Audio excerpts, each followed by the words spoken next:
ప్రస్తుతం ఈ భూమి మీద పెద్ద పెద్ద శాస్త్రవేత్తలు కావచ్చు, బాగా డబ్బున్న కోటీశ్వరులు కావచ్చు, వీళ్ళందరూ కూడా ఎటర్నల్ లైఫ్ కోసం, అంటే మరణం అంటూ లేని జీవితాన్ని గడపడం కోసం చాలా రకాలుగా అమౌంట్స్ని ఖర్చు పెడుతున్నారు, చాలా రకాల రీసెర్చ్లు చేస్తున్నారు, ఏదో ఒకటి చేసి మనిషికి మరణం అనేది లేకుండా చేయాలని చూస్తున్నారు.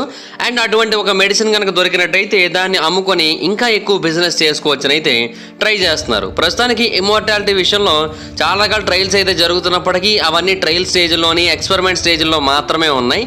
వాటికి ఎక్కడా కూడా పూర్తి స్థాయిలో జవాబు అయితే దొరకట్లేదు. అండ్ అటువంటి ఒక మెడిసిన్ కూడా దొరకట్లేదు.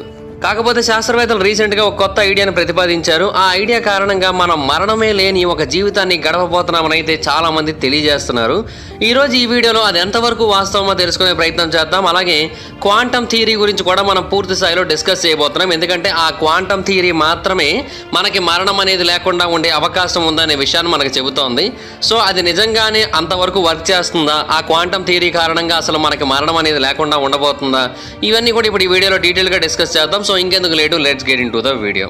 ఫస్ట్ ఆఫ్ ఆల్, అసలు మనకి మరణం అనేదే లేదు అని తెలిసినట్టయితే అప్పుడు మన యొక్క రియాక్షన్ ఎలా ఉంటుంది అంటే, ఇప్పుడు ఈ భూమి మీద చాలా మంది దీని గురించి క్వశ్చన్ చేసుకుంటూ ఉంటారు. వాట్ ఇఫ్ సినారియోస్ ఈ ప్రపంచవ్యాప్తంగా చాలా ఉంటాయి. వాటిల్లో ఇది టాప్ ప్లేస్లో ఉంటుంది. అండ్ ఇది అంత ఈజీ ఏమీ కాదు. మాట్లాడుకోవడం ఈజీయే కానీ వాటిని ప్రూవ్ చేయడం కానీ అండ్ అలా బ్రతకడం కానీ అంత ఈజీ కాదు. అండ్ ఇంకొకటి ఏంటంటే, మరణం అనేది లేకపోయినట్టయితే ఇంకా అలా కంటిన్యూస్గా మనం బ్రతుకుతూనే ఉంటాం. అలా బ్రతకడంలో కూడా అర్థం లేదు కదా. కానీ కొంతమంది ఏంటంటే, ఎంతవరకు బ్రతకాలనుకుంటున్నారో అంతవరకు బ్రతికి ఇంకా చనిపోవాలి అనిపించినప్పుడు మాత్రమే చనిపోవాలి, అంతేగాని లైఫ్ దానంతటా అదే ఎండ్ అయిపోకూడదు, న్యాచురల్గా జరగకూడదు అనే పాయింట్ ఆఫ్ వ్యూలో ఈ ఇమ్మోర్టాలిటీని క్రియేట్ చేయాలని అయితే ట్రై చేస్తున్నారు.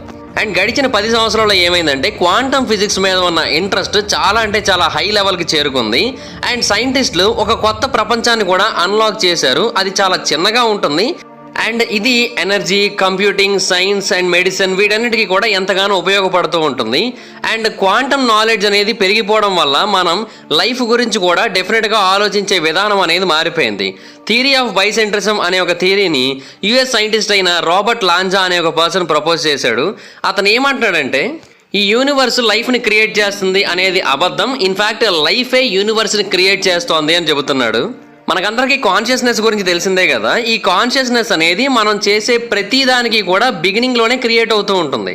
ఇన్ఫ్యాక్ట్ ఈ విశ్వంలో కూడా ఇటువంటి ఒక కాన్షియస్నెస్ అనేది క్రియేట్ అయింది. అండ్ 14 బిలియన్ సంవత్సరాల తర్వాత ఈ కాన్షియస్నెస్ అనేది అలాగా పెరిగి పెద్దదయ్యి విశ్వం అంతా స్ప్రెడ్ అయింది. మనుషుల బ్రెయిన్లో ఇది ఎక్కువగా వాడబడుతూ ఉంటుంది, మిగతా చోట్ల అంత ఎక్కువగా వాడబడదు. ఆర్ అట్లీస్ట్ మనకు తెలియదు అక్కడ వాడబడుతుందో లేదో. ఎందుకంటే ఏలియన్స్ ఉన్నారు అనేది చాలామంది నమ్మే విషయం, కానీ ఎక్కడ ఉన్నారు, ఎగ్జాక్ట్గా ఎలా ఉంటారు, ఇవేవి కూడా మనకు తెలియదు కదా.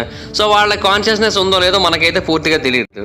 అయితే ఈయన చెబుతున్న థియరీ ప్రకారం మనం ఈ జీవితాన్ని చూడడం మొదలుపెట్టింది. అంటే మనం ప్రతిదాన్ని ఫీల్ అవుతూ ఉంటాం కదా, వాటన్నిటిని కూడా మనం మన శరీరాల ద్వారానే ఫీల్ అవుతున్నప్పటికీ కూడా బేసిక్గా అవన్నీ మన బ్రెయిన్ కారణంగానే ప్రాసెస్ అవుతున్నాయి. బట్ నిజానికి చెప్పాలంటే ఇవన్నీ కూడా అసలు అవసరం లేదు అని చెబుతున్నాడు. ఈ మోడల్ ప్రకారంగా చూసుకున్నట్టయితే మన బ్రెయిన్స్, మన బాడీస్ ఇవన్నీ కూడా కొన్ని సఫిస్టికేటెడ్ మోడమ్స్ అనుకుందాం.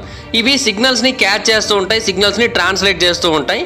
అండ్ వాటిని మన యొక్క ఓన్ లైఫ్ ఎక్స్పీరియన్సెస్కి తగ్గట్టుగా కన్వర్ట్ చేస్తూ ఉంటాయి. అయితే ఒకవేళ బ్రెయిన్, బాడీ రెండూ చనిపోయినట్టయితే, అంటే మోడమ్ డిస్ట్రాయ్ అయిపోయినట్టయితే ఆ సిగ్నల్స్ ఎక్కడికైనా పోతాయా? పావు, జస్ట్ కనెక్ట్ కాకుండా ఆగిపోతాయి అంతే. ఇప్పుడు ఫర్ ఎగ్జాంపుల్ మోడమ్ లేదు అంటే వైఫై సిగ్నల్ అక్కడ లేనట్టు కాదు, ఆ వైఫై సిగ్నల్ని బయటికి డెలివరీ చేయగలిగే మోడమ్ లేనట్టు అంతే. సిగ్నల్స్ అలాగే ఉంటాయి. ఏదైనా ఒక కొత్త హోస్ట్ వచ్చింది అంటే ఆటోమేటిక్గా దాని ద్వారా ఆ సిగ్నల్స్ అన్ని కూడా మళ్ళీ బయటకు వెళ్తూ ఉంటాయి.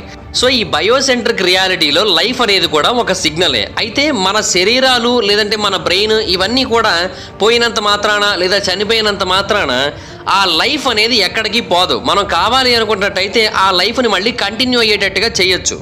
దాన్ని ఇంకొక కంటిన్యూషన్ ద్వారా మనం ప్రపంచం ముందుకు తీసుకొని రావచ్చు అనేది ఈ థియరీ మనకి చెబుతున్న మాట. అండ్ ఈ థియరీని వ్యతిరేకించే వాళ్ళు కూడా చాలామంది ఉన్నారు. ఎందుకంటే ఇది ప్రాక్టికల్గా పాసిబుల్ కాదు, కేవలం థియరిటికల్గా మాత్రమే పాసిబుల్ అని అయితే చెబుతూ ఉన్నారు. అందుకే లాంజా ఐడియాస్ మీద చాలా రకాల మిక్స్డ్ ఒపీనియన్స్ అయితే వినిపిస్తూ ఉంటాయి. అతను లేట్ 2000స్లో ఈ ఐడియాని ప్రపంచం ముందు ఉంచాడు. అండ్ ఇప్పటికీ కూడా ఇది పూర్తి స్థాయిలో అప్రూవ్ కాలేదు. అయితే కొంతమంది ఏమంటారంటే, బయోసెంట్రిజం అనేది మన లైఫ్ అండ్ డెత్ యొక్క ఫిలాసఫికల్ కాన్సెప్ట్స్కి మధ్యలో ఒక బ్రిడ్జ్ని ఆఫర్ చేస్తుంది అని చెబుతున్నారు. అండ్ దానికి ఫిజికాలిటీ కూడా ఉంటుందని చెబుతున్నారు. బట్ చాలా మంది మాత్రం ఈ థియరీ అనేది చాలా అంటే చాలా నాన్ సెన్స్ థియరీ అని, దీనికి ఎటువంటి ఎవిడెన్స్ కూడా లేదని అయితే చెబుతూ ఉంటారు. అండ్ కాన్షియస్నెస్ ఏంటనేది చెప్పడానికి కూడా ఇప్పటికీ మన దగ్గర పూర్తి స్థాయిలో ఎవిడెన్స్ అయితే లేదు. కాబట్టి ఫస్ట్ దాని గురించి మనం తెలుసుకొని ఆ తర్వాత దీని గురించి తెలుసుకుంటే బెటర్ అని అభిప్రాయపడుతున్నారు. అయితే రీసెంట్ ఇంటర్వ్యూస్లో లాంజా అనే పర్సన్ తన బయోసెంట్రిజం కాన్సెప్ట్ని సపోర్ట్ చేయడం కోసం ఫేమ్డ్ డబల్ స్లిట్ అనే ఒక ఎక్స్పెరిమెంట్ని ప్రపంచం ముందు ఉంచాడు. ఈ ఎక్స్పెరిమెంట్ ద్వారా శాస్త్రవేత్తలు లైట్ అండ్ మ్యాటర్, అది ఎయిదర్ వేవ్ కావచ్చు లేదంటే పార్టికల్ కావచ్చు, ఏదైనా కావచ్చు, మనకి చూపగలుగుతూ ఉంటారు. అండ్ వాటిని అబ్జర్వ్ చేస్తున్నామా లేదా అనే దాన్ని బట్టి వాటిని మనం చూడగలమా లేదా అనేది డిపెండ్ అయి ఉంటుంది. అండ్ కాన్షియస్నెస్ అనేది యూనివర్స్ని క్రియేట్ చేస్తుంది. అండ్ ఇంకేది కూడా ఈ యూనివర్స్ని క్రియేట్ చేయలేదని అయితే ఈ థియరీ ద్వారా ప్రూవ్ అయినట్టుగా కూడా కొంతమంది అభిప్రాయపడుతున్నారు. అండ్ వాళ్ళు చెప్పేది ఏంటంటే చనిపోయిన తర్వాత కూడా మనకంటూ ఒక లైఫ్ ఉంటుందని చెబుతున్నారు. మరణం అనేది ఒక ఇల్యూజన్ అని చెబుతున్నారు. ఎందుకంటే లైఫ్ కానీ కాన్షియస్నెస్ కానీ ఈ రెండు కూడా మన బాడీస్ లేదంటే మన బ్రెయిన్స్ ఇవి ఎండ్ అయిపోయినంత మాత్రాన అవి ఎండ్ అయిపోవు, అవి అలాగా కొనసాగుతూనే ఉంటాయి. అవి కూడా ఒక కైండ్ ఆఫ్ ఎనర్జీ లాగా ఈ యూనివర్స్లోకి స్ప్రెడ్ అవుతూ ఉంటాయి. ఎందుకంటే వాటి యొక్క ఒరిజినల్ వెహికల్ ఏదైతే ఉందో అది కంప్లీట్గా లేదు కాబట్టి. బట్ అది వేరే వెహికల్ని చేరుకుంది అంటే, దాని లోపలికి ఎంటర్ అయింది అంటే ఆటోమేటిక్గా అది మళ్ళీ లైఫ్ని అయితే ఫామ్ చేస్తుంది అని చెబుతున్నారు. అంటే మీరు కొన్ని ఎక్స్పెరిమెంట్స్ చూసే ఉంటారు. ఒక కొవ్వొత్తిని ఆర్పుతారు, దాని నుంచి పొగ బయటకు రిలీజ్ అవుతూ ఉంటుంది. కొంత దూరం వరకు అలా గాలిలో స్ప్రెడ్ చేసిన తర్వాత గాలిలో 1 మీటర్ ఎత్తులో లేదంటే 2 ఇంచుల ఎత్తులో ఇంకొక అగ్గిపుల్లను ఉంచుతారు. ఈ పొగ వెళ్ళి ఆ అగ్గిపుల్లకు తగులుతుంది, ఆ మంటని ఆ స్మోక్ క్యాప్చర్ చేస్తుంది. అండ్ మళ్ళీ ఆ స్మోక్ అలాగ కిందకి వచ్చి మళ్ళీ క్యాండిల్ని అటాచ్ అవుతుంది. సో అప్పుడు మళ్ళీ క్యాండిల్ మంటనైతే వెలిగిస్తుంది. ఇలాగే మన బాడీలో ఉన్న లైఫ్ కానీ కాన్షియస్నెస్ కానీ స్పేస్లోకి వెళ్ళి లేదంటే యూనివర్స్లోకి వెళ్ళి మళ్ళీ ఇంకొక పాత్ను కనుగొన్న తర్వాత మళ్ళీ బాడీలోకి అయితే చేరుకుంటాయి. అప్పుడు మళ్ళీ లైఫ్ అనేది కొనసాగుతుందని చెబుతున్నారు. బట్ ఈ రకంగా చూసుకున్నా కూడా కాన్సెప్ట్ అనేది 100% జస్టిఫై అయినట్టు కాదు. ఎందుకంటే ఫస్ట్ ఆఫ్ ఆల్ మనకి కాన్షియస్నెస్ మీద అసలు ఎటువంటి క్లారిటీ లేదు. అంటే అసలు కాన్షియస్నెస్ అంటే ఏంటి, దాన్ని ఎలా ప్రూవ్ చేయగలం, ఇలాంటి వాటికి మన దగ్గర ఎగ్జాక్ట్గా జవాబులు అయితే లేవు. అండ్ ఇంకొకటి, ఇప్పుడు ఈ థియరీ ప్రకారంగా చూసుకున్నా పోనీ మన లైఫ్ మన కాన్షియస్నెస్ వెళ్ళి వేరొకరి శరీరంలో చేరింది అనుకుందాం, లేదంటే వేరే ఏదైనా బాడీలో చేరింది అనుకుందాం. అది హ్యూమన్ బాడీ అవ్వాల్సిన అవసరం లేదు, వేరే ఏ బాడీ అయినా సరే మొత్తానికి చేరింది అనుకుందాం. బట్ ఆ రకంగా చూసుకుంటే అప్పుడు మనం బ్రతికినట్టు అవ్వదు కదా. ఎందుకంటే మనం ఇప్పుడు ఇమ్మోర్టాలిటీని ఎందుకు కోరుకుంటున్నాం? మనం మనలాగే బ్రతకాలనుకుంటున్నాం, చావు లేకుండా బ్రతకాలనుకుంటున్నాం. బట్ అలా చూసుకున్నట్టయితే మనకి ఇప్పుడు ఇమ్మోర్టాలిటీ తగ్గినట్టు కాదు కదా. మనం చనిపోయి మన ఆత్మ వేరొకరి శరీరంలోకి వెళ్ళినట్టు అవుతుంది. ఇది రీఇన్కార్నేషన్ కాన్సెప్ట్ అవుతుంది. పునర్జన్మ అనే కాన్సెప్ట్ గురించి హిందూ పురాణాల్లో కూడా చాలా చోట్ల చెప్పబడింది. ఇన్ఫ్యాక్ట్ చాలా మంది ఇది నిజంగానే జరుగుతుందని నమ్ముతూ ఉంటారు. పరకాయ ప్రవేశం, పునర్జన్మ ఇలాంటివన్నీ నిజంగానే ఉన్నాయని ఎంతో మంది నమ్ముతూ ఉంటారు, చెబుతూ ఉంటారు కూడా. అయితే ఈ పునర్జన్మ అనే కాన్సెప్ట్ని వీళ్ళు ఇప్పుడు చెప్పడానికి ట్రై చేస్తున్నట్టు అనిపిస్తోంది. మరప్పుడు అది మరణం లేని జీవితం అవ్వదు కదా. ఒకసారి పుట్టి చనిపోయి మళ్ళీ ఇంకొకసారి పుట్టడం అవుతుంది తప్ప మరణం లేని జీవితం అవ్వదు. సో ఆ రకంగా చూసుకున్నా కూడా ఈ థియరీ రాంగ్ అవుతుందని అయితే చాలా మంది అభిప్రాయపడుతున్నారు. సో అలాగా అందుకు కూడా ఈ థియరీకి చాలా వ్యతిరేకత అయితే వస్తుంది. అయితే కేవలం లాంజా థియరీ మాత్రమే కాకుండా ఇంకొక థియరీ కూడా ఉంది. దాని పేరు క్వాంటమ్ ఇమ్మోర్టాలిటీ మోడల్. ఇది మల్టీవర్స్ కాన్సెప్ట్ మీద ఎక్కువగా ఆధారపడి ఉంటుంది. అంటే భూమి లాంటి గ్రహాలు ఈ విశ్వంలో చాలానే ఉన్నాయి. అండ్ ప్రతిసారి కూడా ఒక కొత్త యూనివర్స్ క్రియేట్ అయినప్పుడు సేమ్ భూమి లాంటి గ్రహాలు ఫామ్ అవుతూ ఉంటాయి. చాలా వరల్డ్స్ భూమి లాంటివి ఈ విశ్వంలో ఉన్నాయి. చాలామంది శాస్త్రవేత్తలు ఈ థియరీని చెబుతూ ఉంటారు అండ్ దీన్ని వ్యతిరేకించే వాళ్ళు కూడా ఉన్నారు. అయితే ఈ మల్టీవర్స్ కాన్సెప్ట్లో భాగంగా భూమి లాంటి భూములు చాలా ఉన్నాయి కాబట్టి వాటి మీద కూడా మనుషుల్లాంటి మనుషులే, అంటే నాలాంటి వాళ్ళు లేదంటే మీలాంటి వాళ్ళు అక్కడ కూడా ఉన్నారు. ఇప్పుడు నా పేరు మహిధర్, అక్కడ కూడా ఒక మహిధర్ ఉండొచ్చు. మీ పేరు సూర్య, అక్కడ కూడా ఒక సూర్య ఉండొచ్చు. మీ పేరు రమ్య, అక్కడ కూడా ఒక రమ్య ఉండొచ్చు. మీ పేరు ప్రియ, అక్కడ కూడా ఒక ప్రియ ఉండొచ్చు. ఇది సైన్స్ ఫిక్షన్ సినిమాల్లో ఎక్కువగా వినబడుతూ ఉంటుంది. రీసెంట్ టైమ్స్లో అయితే మార్వల్ సినిమాల్లో వీటి గురించి చాలా ఎక్కువగా వినబడుతూ ఉంది.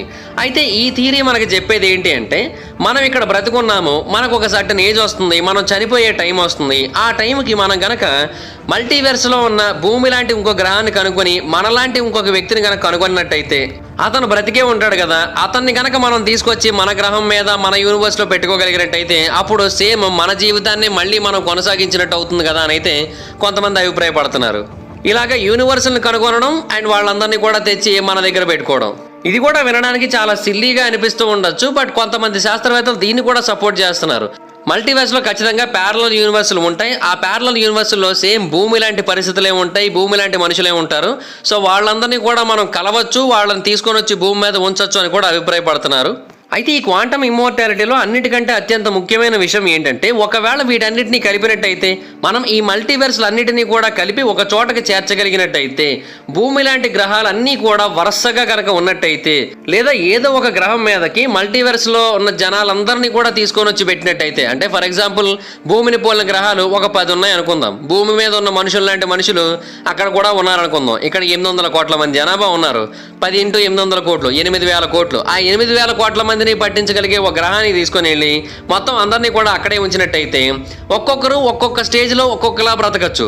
అండ్ ఒకవేళ వేరే గ్రహాల మీద ఎటువంటి పరిస్థితులు ఉన్నాయో మనకు తెలియదు. అంటే అక్కడ మెడికల్ కండిషన్స్ ఇక్కడ కంటే బాగా డెవలప్ అయి ఉండొచ్చు. అక్కడ ఇమ్మోర్టాలిటీని ఆల్రెడీ కనుగొని ఉండొచ్చు కూడా. మరి అలా చేసినట్టయితే మనం వాళ్ళ దగ్గరికి వెళ్ళి మనం ఇమ్మోర్టల్స్గా మారిపోయే అవకాశం కూడా ఉంది కదా. అండ్ మరికొంతమంది ఏమంటున్నారంటే అలా తేవడం అనేది కుదరని పని కాబట్టి మనుషులే మల్టీవర్స్కి మధ్యలో ట్రావెల్ చేయగలిగితే బాగున్ను, అటువంటి ఒక మెకానిజంని మనం రూపొందించగలిగితే బాగుందని చెబుతున్నారు. బట్ నిజంగానే మనుషులు మల్టీవర్స్లో ట్రావెల్ చేయగలరా అంటే చాలా కష్టమైన పని. ప్రాణాలు పోతాయి తప్ప అక్కడ వరకు చేరుకోవడం అయితే ఇంపాసిబుల్. సో అప్పుడు ఏం చేయాలి, మన సోల్ని అక్కడ వరకు పంపాలని చెబుతున్నారు. అంటే మనలోని ఆత్మ బయటకు వెళ్ళి మొత్తం అన్నీ కూడా చూసి వచ్చి వాటన్నింటినీ కూడా అబ్జర్వ్ చేసి ఎక్కడ ఎటువంటి పరిస్థితులు ఉన్నాయో తెలుసుకొని మళ్ళీ మన శరీరంలోకి వచ్చి అప్పుడు మన ద్వారా వాటిని కమ్యూనికేట్ చేయాల్సి ఉంటుంది. ఇది ఈ థియరీ చెప్పే మాట. ఇది బేసిక్గా చాలా కఠినమైన థియరీ. అంటే ఆచరణలో ఇప్పుడప్పుడే రాదు కూడా, ఎవరు చేయలేరు కూడా. అండ్ దీనికి కూడా డివైడెడ్ ఒపీనియన్సే ఉన్నాయి. కొంతమంది వెరీ రేర్గా ఒక 25 to 35% పీపుల్ ఇది జరగచ్చు, ఇది నిజంగానే ఉండొచ్చు అని అభిప్రాయపడుతుంటే మిగతా 70 to 75% పీపుల్ దీన్ని వ్యతిరేకిస్తూనే ఉన్నారు. అండ్ దీన్ని పేపర్ మీద పెట్టడం ఈజీయే కానీ రియాలిటీలో అమలు చేయడం అనేది చాలా కష్టం అయితే వాళ్ళు చెబుతున్నారు. సో మనుషులు ఇమ్మోర్టాలిటీ కోసం అండ్ మరణమే లేని జీవితం కోసం అలా వెతుకుతూనే ఉన్నారు. అండ్ దాని యొక్క వెతుకులాటకి ఇప్పటికైతే జవాబు పూర్తి స్థాయిలో దొరకలేదు. ఈ థియరీ కొంతవరకు మేబీ మరణం లేకుండా మనుషులు ఉండొచ్చు అని ప్రూవ్ చేస్తున్నప్పటికీ కూడా అది పేపర్ మీద ప్రూవ్ చేస్తుంది కానీ దానికి ఎక్స్పీరియన్స్ లేదు, ఎగ్జాంపుల్ లేదు, రెండూ లేవు. కాబట్టి దాన్ని మనం నమ్మలేము ఇప్పుడప్పుడే. సో అది సిచ్యువేషన్. చూడాలి మరి శాస్త్రవేత్తలు ఎప్పటికైనా సరే మనుషులకి మరణమే లేని జీవితాన్ని ప్రసాదిస్తారా లేదా అనేది, అంటే ఇమ్మోర్టాలిటీని కనుగొంటారా లేదా అనేది. So that's guys, this is the video. కానీ మీకు నచ్చినట్టయితే లైక్ చేయండి, వీడియో షేర్ చేయండి. ఇప్పుడు కారణం మన ఛానల్ని సబ్స్క్రైబ్ చేసుకోకపోతే ఇప్పుడే సబ్స్క్రైబ్ చేసుకోండి. పక్కన బెల్ ఐకాన్ ఆన్లో పెట్టుకోండి. నా ఫర్దర్ డేస్ మిస్ అవ్వకుండా చూడొచ్చు. చాలా మంది చూస్తాగా సబ్స్క్రైబ్ చేసుకోండి. So please try to subscribe and click the bell icon also. నా ఇన్స్టాగ్రామ్ ఐడి జబర్దస్త్ మైదరం, ఎక్కడ కూడా వచ్చి ఫాలో అవ్వచ్చు. Thank you so much guys. Bye. Meet next video. Bye.